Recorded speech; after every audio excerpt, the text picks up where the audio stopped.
स्वागत है सभी बच्चों का अपने इस YouTube चैनल पर जिसका नाम है सोडियम एकेडमी। आज हम आप लोगों के सामने लेकर आए हैं बहुविकल्पी प्रश्न जो बोर्ड एग्जाम में बहुत ही महत्वपूर्ण होने वाले हैं। हमारा पहला क्वेश्चन है, मैग्नीशियम धातु का वायु में जलना एक उदाहरण है। जो मैग्नीशियम धातु है अगर वो वायु में जलती है तो किस प्रकार का उदाहरण है। हमारे पास ऑप्शन है भौतिक परिवर्तन, उत्क्रमणीय अभिक्रिया, भौतिक तथा रासायनिक परिवर्तन दोनों। उसके बाद लास्ट ऑप्शन है रासायनिक परिवर्तन। तो प्यारे बच्चों, हम आपको बता दें कि मैग्नीशियम धातु का वायु में जलना एक प्रकार का रासायनिक परिवर्तन है। तो इसका जो हमारा आंसर हो जाएगा वो हो जाएगा रासायनिक परिवर्तन, अर्थात ऑप्शन नंबर डी हमारा सही आंसर हो जाएगा। हमारे पास दूसरा क्वेश्चन है कि एसिटिक अम्ल एक दुर्बल अम्ल है क्योंकि जो एसिटिक अम्ल है वह दुर्बल अम्ल है। क्यों है दुर्बल अम्ल? इसके लिए ऑप्शन दिया है, इसमें पानी की मात्रा अधिक होती है, इसमें आयरन की मात्रा कम होती है, यह एक कार्बनिक अम्ल है, यह एक अकार्बनिक अम्ल है। तो दुर्बल अम्ल को बताया गया है कि जिसमें आयरन की मात्रा कम हो, जिसमें H+ आयरन की मात्रा कम हो, या तो इस प्रकार से कहिए। तो इस प्रकार से हमारा जो ऑप्शन दिख रहा है वो है ऑप्शन नंबर बी, इसमें आयरन की मात्रा कम होती है। तो एसिटिक अम्ल दुर्बल अम्ल क्यों है? क्योंकि इसमें आयरन की मात्रा कम होती है। तो इस प्रकार से हमारा जो ऑप्शन हो जाएगा वो ऑप्शन नंबर बी हमारा सही आंसर हो जाएगा। तो देखिए तीसरा क्वेश्चन है हमारे पास। तीसरा क्वेश्चन है कि धातुओं का पतले तार खींचे जाने के गुण को क्या कहते हैं। जो धातु होते हैं उसके हम पतले से पतले तार बना सकते हैं। तो धातु के इस गुण को क्या कहा जाता है? इसके लिए जो हमारा ऑप्शन है वो दिया है चालकता कहेंगे, धातु के पतले तार बनाने को चालकता कहेंगे, कि ध्वनिकता कहेंगे, कि तन्यता कहेंगे, कि आघात वर्धनीयता कहेंगे। तो प्यारे बच्चों, आप लोगों को बता दिया जाए कि धातुओं को पतले तार खींचे जाने के गुण को हम लोग तन्यता कहते हैं। धातुओं के इस गुण को क्या कहते हैं? तन्यता कहते हैं। तो जो हमारा ऑप्शन होगा वो ऑप्शन नंबर सी बिल्कुल सही आंसर हो जाएगा। आघात वर्धनीयता क्या है? आघात वर्धनीयता होती है जब धातुओं को पीट कर चादर के रूप में फैलाते हैं। तो धातुओं के इस गुण को आघात वर्धनीयता कहते हैं। और तन्यता का मतलब होता है जब धातुओं को खींचकर तार के रूप में फैलाएं। तो हमारा अगला क्वेश्चन है, एथिल अल्कोहल का आयुपेशी नाम है। जो एथिल अल्कोहल है उसका आयुपेशी नाम क्या है? तो एथिल अल्कोहल का जो सूत्र होता है वो होता है CH3CH2OH। ये एथिल अल्कोहल का सूत्र हो गया।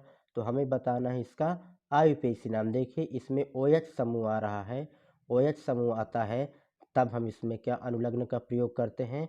तब इसमें हम आल अनुलग्न का प्रयोग करते हैं। तो 2 कार्बन है, तो 2 कार्बन से हमारे पास एथ होता है और ये हो जाएगा सिंगल बॉन्ड इसमें होता है तो एथेन, और धन इसमें जब आल जोड़ देंगे तो ये हो जाएगा हमारा एथेनॉल।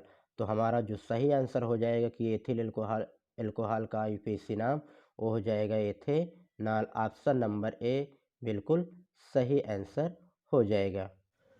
हमारा अगला क्वेश्चन है क्वेश्चन नंबर 5, विरंजक चूर्ण का रासायनिक नाम है। जो विरंजक चूर्ण है उसका रासायनिक नाम क्या होता है ये हमसे पूछा जा रहा है। तो हमारे पास ऑप्शन है सोडियम बाइकार्बोनेट, दूसरा ऑप्शन है सोडियम कार्बोनेट, तीसरा ऑप्शन है कैल्शियम क्लोरो हाइपोक्लोराइड, और चौथा ऑप्शन है ब्लीचिंग पाउडर। तो इसका जो हमारा सही आंसर होगा वो आंसर नंबर सी हो जाएगा, अर्थात कैल्शियम क्लोरो हाइपोक्लोराइड। तो विरंजक चूर्ण का जो रासायनिक नाम होता है वो होता है कैल्शियम क्लोरो हाइपोक्लोराइड। अब सोडियम बाइकार्बोनेट का क्या फार्मूला होता है? सोडियम बाइकार्बोनेट का फार्मूला NaHCO3 होता है। सोडियम कार्बोनेट का फार्मूला Na2CO3 होता है। और ये कैल्शियम क्लोरो हाइपोक्लोराइड का फार्मूला CaOCl2 होता है। अब हमारा अगला क्वेश्चन है क्वेश्चन नंबर 6, कह रहा है व्यंजक चूर्ण का रासायनिक सूत्र। व्यंजक चूर्ण का जो रासायनिक सूत्र होता है वो क्या होता है, ये 2021 में पूछा गया था। तो हमारे पास ऑप्शन है Na2CO3.10H2O, ऑप्शन नंबर बी है CaOCl2, ऑप्शन नंबर सी है NaOH और ऑप्शन नंबर डी है K2CO3। तो प्यारे बच्चों, इसका जो सही आंसर होगा ऑप्शन नंबर बी हो जाएगा CaOCl2। तो ये हमारा व्यंजक चूर्ण का रासायनिक सूत्र हो जाएगा। इसको हम ब्लीचिंग पाउडर के नाम से भी जानते हैं। व्यंजक चूर्ण को हम क्या कह सकते हैं, ब्लीचिंग पाउडर। देखिए हमारा जो अगला क्वेश्चन है, क्वेश्चन नंबर 7 है, कह रहा है कैल्शियम फास्फेट का सूत्र है। कैल्शियम फास्फेट का सूत्र है। तो इसमें एक ऑप्शन है CaPO3 का होल ट्वाइज, CaPO4, Ca3PO4 का होल ट्वाइज, CaP2O4। तो प्यारे बच्चों, जो कैल्शियम फास्फेट का सूत्र होगा वो ऑप्शन नंबर सी हो जाएगा, Ca3PO4 का whole twice. Option number C बिल्कुल सही आंसर हो जाएगा। हमारा अगला क्वेश्चन है लेड नाइट्रेट का सूत्र। लेड नाइट्रेट का सूत्र बताना है, 2022 में पूछा गया है। तो लेड नाइट्रेट का जो सूत्र होता है वो होता है हमारा PbNO3 का whole twice. Option number B बिल्कुल सही आंसर हो जाएगा, PbNO3 का whole twice. Option number B एकदम सही आंसर हो जाएगा। क्वेश्चन नंबर 9 है हमारे पास, आसुत जल का आयनिक गुणनफल क्या होता है। जो आसुत जल होता है उसका आयनिक गुणनफल क्या होता है। ऑप्शन नंबर ए है 10⁻⁻12 मोल प्रति लीटर, ऑप्शन नंबर बी है 10⁻⁻7 मोल प्रति लीटर, ऑप्शन नंबर सी है 10⁻14 मोल प्रति लीटर और ऑप्शन नंबर डी है 10⁻0 मोल प्रति लीटर। तो प्यारे बच्चों, जो जल का आयनिक गुणनफल होता है वो होता है ऑप्शन नंबर सी, अर्थात 10⁻14 मोल प्रति लीटर। जो आसुत जल का आयनिक गुणनफल होगा उसका आंसर क्या हो जाएगा, 10⁻⁻14 मोल प्रति लीटर, 10⁻⁻14 मोल प्रति लीटर हो जाएगा। हमारा अगला क्वेश्चन है नियान। नियान है तो नियान क्या है, क्षार धातु है, अक्रिय गैस है, उपधातु है, संक्रमण तत्व है। तो इसका जो आंसर हो जाएगा वो आंसर हो जाएगा बी, अक्रिय गैस। ये 2019 में पूछा गया क्वेश्चन था कि नियान है। तो नियान याद रखना, नियान हमारा क्या होता है, अक्रिय गैस होता है। और जो नियान का सूत्र होता है वो होता है Ne। नियान का सूत्र Ne होता है और इसका जो परमाणु क्रमांक होता है वो परमाणु क्रमांक होता है 10। तो नियान का परमाणु क्रमांक 10 होता है, सूत्र Ne होता है और यह अक्रिय गैस होती है।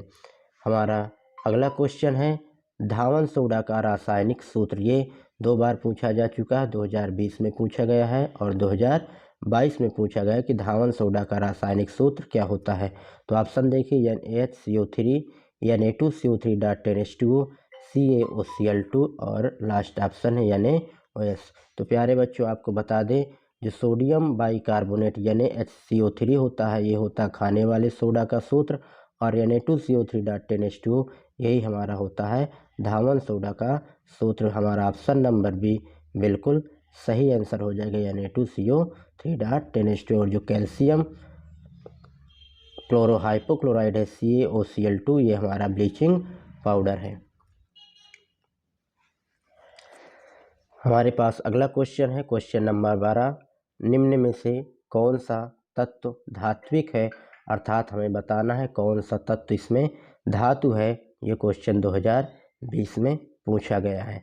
तो इसका जो ऑप्शन नंबर ए है P मतलब phosphorus, option number B He अर्थात helium, option number C Li अर्थात lithium, option number D S अर्थात सल्फर। तो इसका जो धात्विक है वो धात्विक है लिथियम। ऑप्शन नंबर सी बिल्कुल सही आंसर हो जाएगा। तो इनमें से जो धातु है वो है हमारा लिथियम। हमारे पास अगला क्वेश्चन है अमलगम होते हैं। ये 2013 में पूछा गया क्वेश्चन है। अमलगम क्या होता है, धातु होता है, मिश्र धातु होता है, यौगिक होता है कि विषमांगी मिश्रण होता है। तो आपकी जानकारी के लिए बता दें जो अमलगम होते हैं वो होते हैं मिश्र धातु। जो अमलगम होते हैं वो क्या होते हैं, मिश्र धातु। इसको याद रखना कि अमलगम मिश्र धातु होते हैं। आपके पास अगला क्वेश्चन है एंटीमनी है। एंटीमनी है, 2014 में पूछा गया क्वेश्चन है। एंटीमनी धातु है, अधातु है, उपधातु है और अक्रिय गैस है। तो आपकी जानकारी के लिए बता दें कि जो एंटीमनी होता है उसका सूत्र होता है Sb। एंटीमनी का जो सूत्र होता है वो होता है Sb, जो हमारा क्या होता है, उपधातु होता है, उपधातु होता है। एंटीमनी क्या होता है, उपधातु होता है, इसको याद रखना। अगला क्वेश्चन है क्वेश्चन नंबर 15, कह रहा है कि निम्न में से कौन सी धातु अम्ल से हाइड्रोजन विस्थापित नहीं करती है।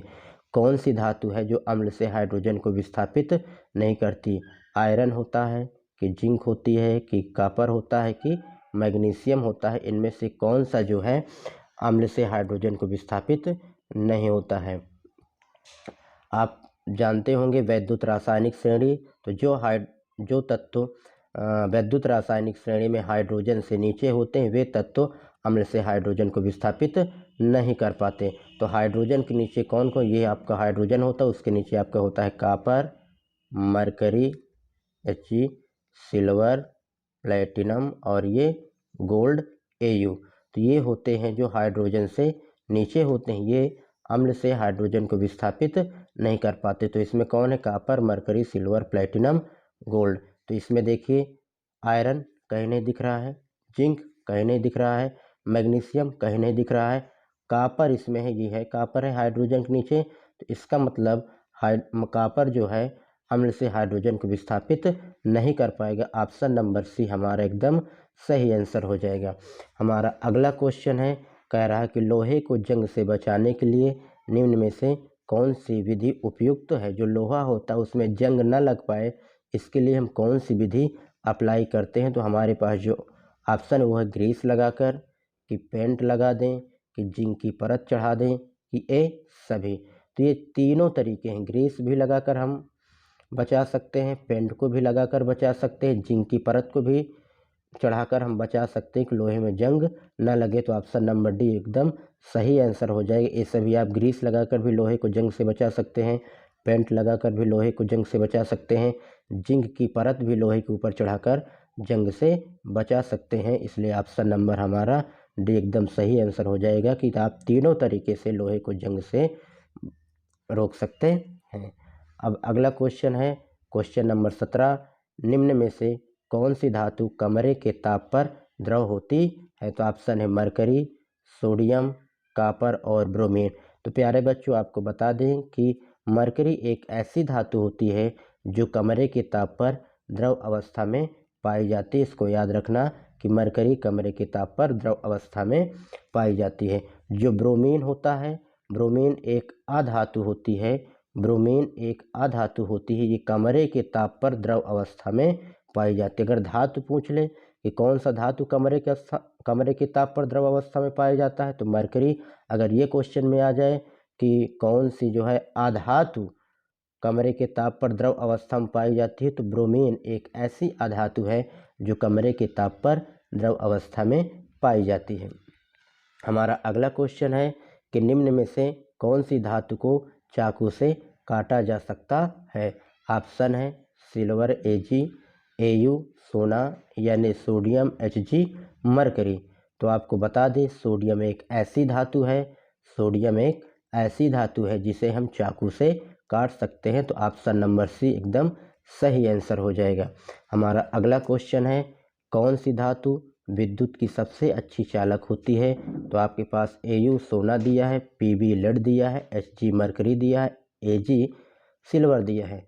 तो आपको बता दें सिल्वर जो होती है विद्युत की बहुत अच्छी चालक होती है। तो ऑप्शन नंबर डी हमारा बिल्कुल सही आंसर हो जाएगा कि विद्युत की जो सबसे अच्छी चालक होती है वह होता है सिल्वर। हमारा लास्ट क्वेश्चन है कौन सी धातु ऊष्मा की कुचालक होती है। मरकरी होती है, आयरन होती है, कॉपर होती है कि सिल्वर होती है। तो मरकरी एक ऐसी जो है धातु है जो ऊष्मा की कुचालक होती। याद रखना मरकरी इसका एकदम सही आंसर हो जाएगा कि कौन सी धातु ऊष्मा की कुचालक होती है। तो आपका आंसर हो जाएगा मरकरी, अर्थात ऑप्शन नंबर ए बिल्कुल सही आंसर होगा। यदि आपको यह वीडियो पसंद आया हो तो कृपया करके लाइक करें, शेयर करें और सब्सक्राइब करें और कमेंट में ज़रूर बताएं यदि आपको इस तरह के अच्छे अच्छे प्रश्नों को देखना है तो। धन्यवाद।